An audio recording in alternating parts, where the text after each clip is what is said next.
Thanks for being here. Subscribe to Cheating Stories Best, so you don't miss new stories. What would you do if your wife suddenly changed her behavior and became more secretive towards you? Let's hear the following story about it. Sometimes I would look at the picture on my desk of me and my wife on our first date and remember how we met. We met by chance in a sanatorium in line for a free lunch. I accidentally almost knocked the tray from her hands. My apology. She was so embarrassed, lowered her eyes, and then raised them, and I just sank into those blue lakes. We began to meet. On our first date, I invited her to the shore of the lake where we vacationed there and decided to capture the beginning of our life together. Soon we were married. I was the chief engineer at our facility and helped get Maggie a job in our lab since she had graduated from university and was a very talented chemist. We also decided to take out a mortgage on the house, which we'd been choosing for over a month to make our little nest egg. Although the mortgage was in my wife's name, since I already had a car loan, it was just a formality because we looked at our family as a whole. We have not had children yet, but plan to do so in the near future. It was necessary to start to stand on their feet confidently. Meanwhile, in her spare time, she liked to spend at the shelter for animals and help there. I sometimes went on business trips to other cities and liked to bring her from there a variety of knickknacks, which she heartily rejoiced. 10 years of our life together flew by. As usual, I returned from another business trip and brought her a small box with a carved wooden lid. She loved it. "You always find something original." She complimented me in gratitude and pecked me on the cheek. "How are you doing at the shelter? I see you've just come from there." "Yeah. They brought in some homeless puppies today. Their mom got hit by a car and people brought them in so they wouldn't starve to death." "You're so good to animals. You should have been a vet." "I don't think so. I couldn't do everything a doctor does." "How did you do? How was your trip?" "It was okay. The meeting with the investors went well. We signed an agreement. Now we're going to start a new batch of our drugs." We finished the evening with dinner, which Maggie cooked almost immediately. I was satisfied with her culinary skills. The next day there was a surprise waiting for me at home. When I came home from work, I noticed a soft whimpering in the living room. I walked in and saw a little puppy sitting on the couch on the mat. Immediately Maggie appeared on the doorstep too. "I hope you don't mind. He's so cute." She took him in her arms and rubbed his nose. Of course, I didn't mind. I loved animals too, though not as much as Maggie. But indulging her desire was nice for me. The puppy continued to live with us. My wife named him Max. He was spoiled a little. He would pee on the furniture. He'd chew on my slippers. But Maggie was carefully engaged in his education, and very soon Max was becoming more well-behaved and trained. After a few weeks, I noticed that Maggie began to distance herself from me. I thought at first that her love was being poached by a puppy, but she was spending time with him as usual, taking him for walks and to the shelter with her. But it was at the shelter that she started spending more time than usual. Oh, there was more work to be done. One girl left, and now her job has been passed on to all of us. She explained to me. I willingly believed it, but soon she started paying less and less attention to me. She stopped fulfilling her marital duties. She was tired or had a headache or needed to take Max for a walk. But I'm no stranger to her either. I decided to give it some time. Shortly after work, a colleague invited me to have a mug of beer with him. He had a fight with his girlfriend, and I agreed to support him in a friendly conversation. We went into a little bar we sometimes went to. We stayed there for a while he shared his sorrows. I occasionally looked around, and for a moment I thought I saw Maggie and a man I didn't know coming out of the place. I wanted to follow them, but my colleague started to ask me for advice, and thinking I was imagining things, I turned back to him. At home, I asked Maggie how she was spending her time today and where she was. She replied that she had stopped by the shelter for a while after work as usual and had been home all evening afterward. I had no reason not to believe her. But a couple of days later, an envelope was sent to me at work, anonymously. I wondered what it could be, so I put the other envelopes aside and opened the one without a return address. There were a couple of photos. I got them out the back first, and I turned them over with curiosity. There were pictures of Maggie with another man, some of them just walking somewhere together, and some of them kissing. These photos were shocking in a concrete way. Enclosed in the envelope was a note: "Your wife is cheating on you. A do-gooder." I put the photo on the table and leaned back in my chair, wondering how that was possible. I wondered if Maggie was really cheating on me, but I hadn't given her any reason to. We were doing great in our relationship. Even though I looked at the pictures as proof, I still didn't believe it. I had a friend I knew at the police department, so I decided to take the photo to him for verification. After a while, he called me. I have to disappoint you. The photos are real. And who sent them is impossible to find out. There are no prints or clues. They were printed in one of the kiosks, and the photographer could not remember who made the order. And there are no cameras, unfortunately. All he said was that it was some typical-looking man. I listened to him carefully, and now my life took on a whole new dimension. I didn't wait until the end of the day and decided to talk to Maggie right away. I went down to her lab and asked the assistant to step outside. Maggie, how can you explain this to me? I tossed an envelope on the table as we sat down at her desk. She took her time opening the envelope. I noticed her eyes go wide with surprise and her face take on a pale hue. Anthony, this is some kind of joke, she said confusedly. What is it? You tell me what it is. The pictures are real. I checked. I thought at first that someone was joking too, but it did look like that. I stared at her with a stare that made her feel even more uncomfortable. Maggie never could give me a logical explanation as to what the picture was. She swore it wasn't her. She didn't recognize the man in the picture either.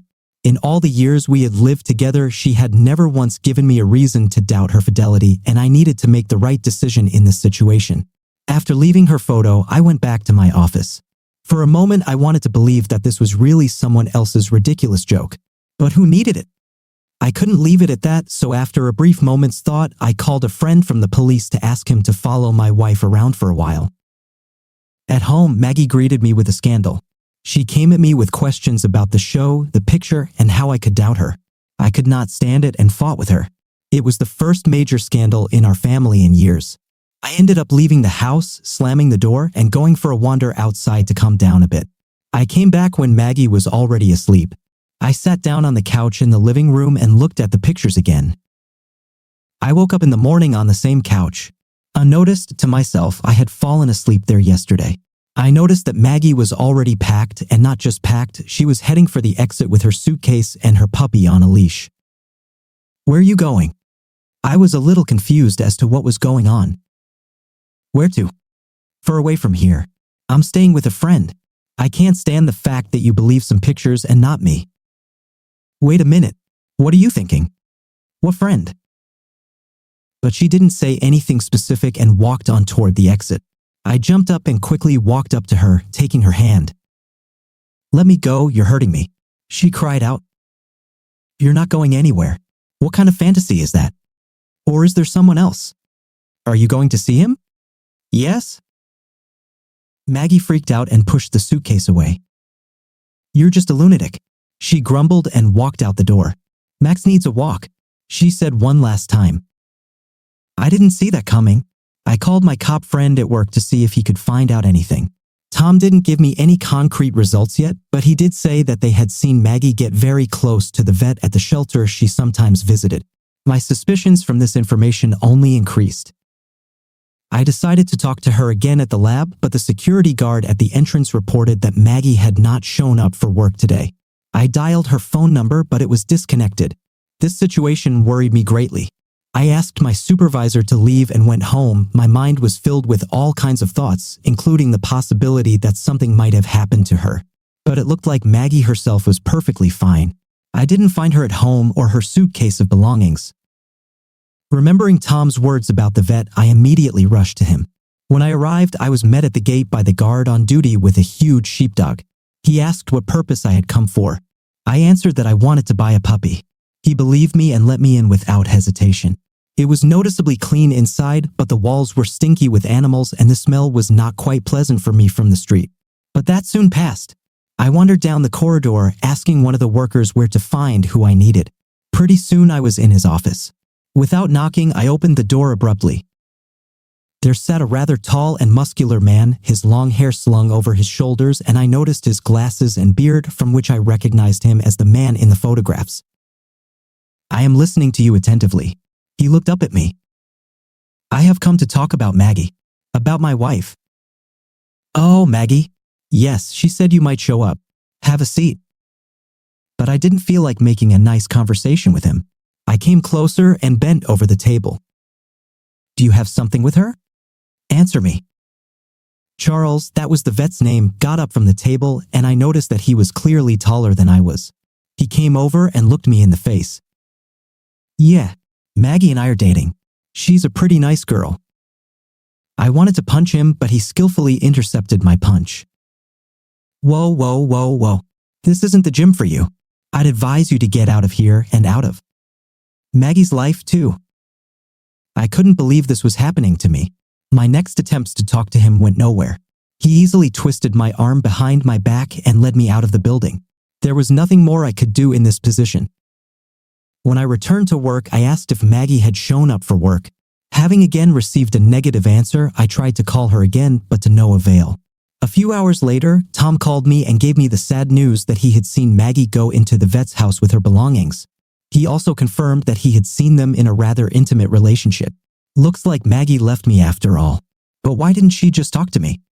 I was filled with resentment and anger. It was as if I'd been used and then just thrown away. Not wanting to leave it like that, I called another friend of mine and suggested we meet. I came up with a plan to get my wife home. In the evening, Greg came to my house. I opened a can of beer for us and began to tell my story. He listened attentively and sympathetically suggested a few options. But none of the suggestions satisfied me, so I voiced my plan. A few days passed and I continued my work. One day, the security guard at the entrance called me on the internal phone and informed me that I had a visitor.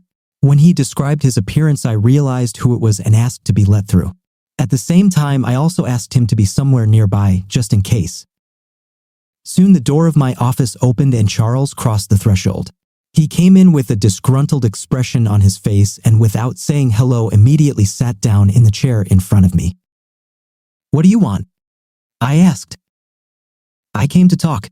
You can take your wife. I don't need her anymore. But answer me another question. My orphanage was recently inspected.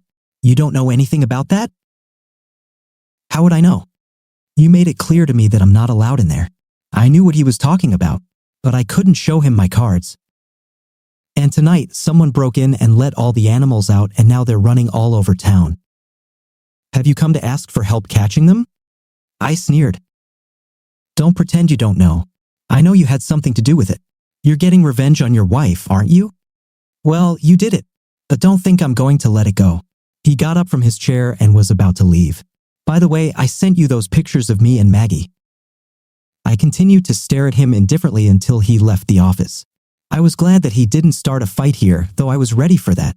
I was glad that my request had been complied with, and now, thanks to an unscheduled inspection by the commission, which allegedly found a dangerous virus as well as several animals in cages in the basement that were allegedly being experimented on, Charles's shelter would be closed and he would lose his veterinary license.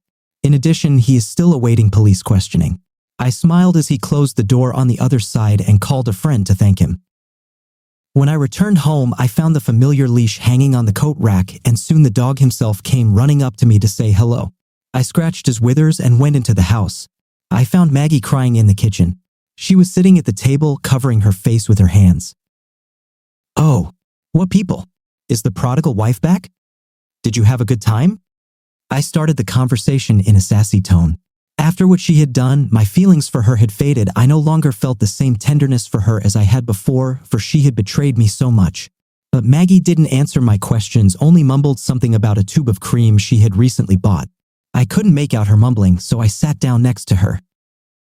"Maggie, now you'll never cheat on me again." I took her hand and yanked it away from her face. For a moment I was even creeped out. Instead of her beautiful face, I was now looking at a disfigured, pockmarked face. I soon divorced her, leaving her without a beauty but with a mortgage. Well, our protagonist's situation is really not good, but I would do the same thing if I were him. What about you? We're waiting for your answer in the comments. Thank you for listening to this story. Now here is another exciting story for you to read. As a child, I loved to watch programs in which they told and showed the most different parts of our world. I have always wanted to visit these amazing places myself. But I could not even imagine that this would be possible thanks to my work. I was the captain on a huge tourist liner. This huge ship made a huge route across the ocean. We have been to many different places. I really liked my work. I was proud to be piloting a huge ship. Early in my career, I met Susan. It was a wonderful evening. Friends dragged me to a loud party in a nightclub. It was beautiful here, but I was not a strong fan of such entertainment. Friends actively had fun, danced, but I enjoyed whiskey at the table and watched them dance. Suddenly, slow romantic music began to play and all the people split into pairs. A sweet and slender brown-haired woman with an incredibly beautiful smile approached me. "Young man, would you like to invite a lady to dance?" The girl asked playfully. "Yes, of course, with great pleasure," I said in confusion, and we began to circle in a dance. "I watched you. You sit at the table all evening. Don't you really want to dance?" The girl asked. "To be honest, I'm not a dancer," I answered timidly. "Why did you come here then?" "Friends invited me. They love such noisy parties." "And what do you like exactly?" "I prefer quiet rest, walks in the fresh air." "I also like this kind of rest. Maybe we can take a walk then? I see that you are not very comfortable here." "I'll be glad," I answered. "My name is Susan. What is your name?" "My name is Christopher." "Nice to meet you, Christopher. I hope I did not embarrass you too much by deciding to get to know each other?" "Of course not. I am extremely glad that I met you. I am very pleased with your company." We went outside. It was very cold. Susan was in a light evening dress with bare shoulders. I immediately threw my jacket over her shoulders. We walked along the promenade, enjoying the fresh air and silence. At this time, the embankment was already empty. There were only solitary street lamps along the embankment. Susan was pretty nice. I had fun with her. I will remember this evening for the rest of my life. We agreed to meet again, and our communication continued. Time flies quickly, and before I could look back, 18 years had passed in my marriage to Susan. It was a fun romantic time. Of course, I had to leave for long flights on the ship, but when I returned, all the days with Susan were special. Susan didn't have to work. She took care of the house while I made money. I received a decent income. I even bought a small summer house on the shore of a beautiful large lake. It was our favorite place where we hid from the bustle of the city. I absolutely loved spending time here with Susan. We bought groceries for a week and came here to enjoy the sunrises and sunsets. Everything was great. Once I returned from a flight, my wife greeted me with a warm welcome. It was, as always, very pleasant to return home to my beloved wife. At home it was good. I could finally relax completely. On one of my free days, I decided to clean up my garage. I decided to clean the interior of the car. While cleaning the interior, I suddenly saw something glittering under the seat. I reached out and took out my wristwatch. I looked at this watch. It was engraved, "To Michael with love." This discovery made me very worried. What the hell was this watch doing in my car? "Susan, honey, is there anything you want to tell me?" I asked anxiously when I returned to the house. "No, honey, what happened?" "I found this watch in my car. They are clearly not mine." "What do you say to that?" I said, putting this watch on the table. "Honey, I have no idea where they came from and whose they are." Susan replied in fear. "Are you sure about that?" The clock itself could not come, open the car door, and lie under the seat. "Darling, I'm just as surprised as you. I have no idea where this watch came from. Honestly." Susan's answer frankly confused me. She seemed to be missing something. There was a hint of nervousness in her voice. The question took her by surprise. She seemed to be trying to change the topic of conversation, hiding her eyes shyly. But I realized that Susan wasn't going to tell me anything. My thoughts began to become unpleasant. Suspicions arose. These hours gave me no rest. I posted an ad on a lost and found site, and soon I got a call from a guy who identified himself as the owner of this watch. I met this guy. He was much younger than me. "Hey, are you Michael?" I asked when I met the guy. "Yes, that's right. And you are Christopher?" asked guy in the answer. "Yes, it's me. Is this really your watch?" "Yes, as proof, I can say that there is a zigzag scratch on the side. Look." "Yes, you are right. There is such a scratch. They are truly yours." "Okay, now Michael, tell me what the hell your watch was doing in my car?" "To be honest, I don't know how you got them." Confused, the guy answered. "You don't know exactly?" "Yes, I have no idea what my watch was doing in your car." "Listen to me here." "What are you telling me here? Are you doing something to my wife?" "Speak quickly." I grabbed the guy by the collar and pinned him against the wall. "Man, calm down. What are you doing? Let me go." The guy tried to get out. Know her? I took a picture of Susan from my back pocket and showed it to the guy. I got it. Yes, I know this woman. Let me explain everything. I work in a car repair shop. Your wife recently contacted me. She asked to urgently fix the car. There were problems with the electronics. Here I was digging in the cabin in a hurry and probably dropped the clock. So you are a mechanic? Yes, my wife gave me this watch. She would have killed me if I had not found it. You can ask your wife all this. If necessary, contact my service. The data on payment for services is stored there. I understand, okay, guy. I'm sorry for being so rude. Keep watch, I said and gave the guy a watch. I came home and started talking to Susan. Susan, why the hell didn't you tell me you took my car in for repairs? How do you know? I'm sorry I didn't tell you. I know how much you love your car. And I didn't want to hear from you again that I don't drive it carefully. So I decided to quickly fix it before you returned from the flight. Honey, it would be better if you said right away. This watch I found in the car belonged to an auto mechanic who was fixing the car. I found him and almost killed him. Darling, are you jealous of me? Susan asked with a sly smile. Of course, I'm jealous and worried. You didn't tell me anything, so I had bad thoughts. Do not do it anymore. Well, dear, don't worry. I only love you and I don't need anyone else in the whole world. After talking with Susan, I calmed down. Everything turned out and I was immensely glad that Susan did not cheat on me. Soon I had to go on a new flight again. Me definitely don't need bad thoughts. And with peace of mind, I went on a flight. We moored in one of the ports. The tourists went down from the ship to look around. I decided to check my email. Suddenly I saw a letter from my friend, Stephen. He wrote that he could not get through to me. She wanted to see me. A connection was already available here and I called Stephen. Stephen, hi. What did you call? I'm on a flight. I told you about it. Christopher, hi. Yes, I once drove near your country house on the lake. Someone was there. And I know there shouldn't be anyone but you and Susan. I thought you had a flight canceled, so I decided to call you. I thought you were here and we could meet. No, Stephen, I'm on a flight. And who was there? Didn't you come in? No, Christopher. I know that this is your favorite place for solitude. Why do you need unexpected guests? I was thinking of meeting you later. You puzzled me, Stephen. Surely you didn't notice anything like that? Well, there was a black Volkswagen.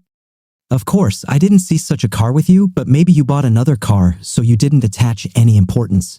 But wait, there was an interesting number, 2 6s and 2 7s. Stephen tensed up and remembered the full number of the car along with additional letters. This information was very useful to me. My condition was terrible. I was far from home and could not check who was in this house. At the first opportunity, I phoned Susan and decided to gently ask if she was in our country house. And to my great surprise, she replied that she was at home all the time and did not go there. At this point, my thoughts became even darker. Only Susan had the keys. No one else could get in there. Unless some impudent freak decided to take care of it while I was gone. All these thoughts drove me crazy. I was looking forward to the end of the flight in order to sort everything out. And finally, I returned home. It was the hardest flight of my life. First of all, I turned to my old acquaintance, Jack, who worked in the police. Before, we often helped each other out, and this time he also helped me out. By the number of the car, I found out who was the owner. It was a certain Edward Slim. It was a well-known wholesaler who received a large amount of goods in the port. But what the hell was his car doing near my country house? I decided to dig up more information about this guy. Through my connections, I found one secretive company that is engaged in surveillance, extracting all the necessary information about any person. At least my friends told me so. I was not sure about this step, but I did not think to retreat. A month later, I received information and realized that the guys knowingly take a solid amount of money for their work. They provided everything from this bastard's daily routine to all his operations at work. This bastard bought cheap Chinese goods. He sold some of them between small shops, and he passed off some of them as quality certified goods of famous brands. He forged documents and secretly supplied certain stores with this low-quality equipment, making huge illegal profits. It became clear that it was a rare bastard. I have a plan ripened how to test the fidelity of my wife. My flight was delayed for a few weeks, but I didn't tell my wife about it. I, as always, packed all my things for the flight, said goodbye to my wife, and left home. To avoid suspicion, I did not take my car, but rented an inconspicuous car. I stopped in an inconspicuous place near my house. From here, I had a great view of the entrance to my house. It was an exhausting wait of several days. I ate and slept right in the car. I was afraid to miss Susan. She went to the grocery store and spent most of her time at home. When I left nearby to relieve myself, I was deathly afraid that Susan might have left the house at that moment. But a few days later, I noticed how Susan quickly left the house and went to the park, which was nearby. She walked across the square and approached a car. I looked closely. It was the same car that my friends saw near the country house. I followed this car. Anger boiled inside me. My common sense could no longer justify everything that was happening now. And then we drove right up to our country house. Those bastards got out of the car and headed inside the house. I sat in the car for a while, thinking about what to do next. But then I abruptly discarded all thoughts and decided to just break into the house. The door to the house was locked, but I had the keys and went inside. There was no one in the hall. And then I heard the soft creaking of the bed in our bedroom. I burst into the bedroom and saw my naked wife sitting on top of this bastard and riding on his penis. "Oh, you shameless scum!" I shouted, ran up and dragged Susan to the floor by her hair. This bastard jumped up and wanted to pounce on me, but I was more agile and nothing could stop my anger.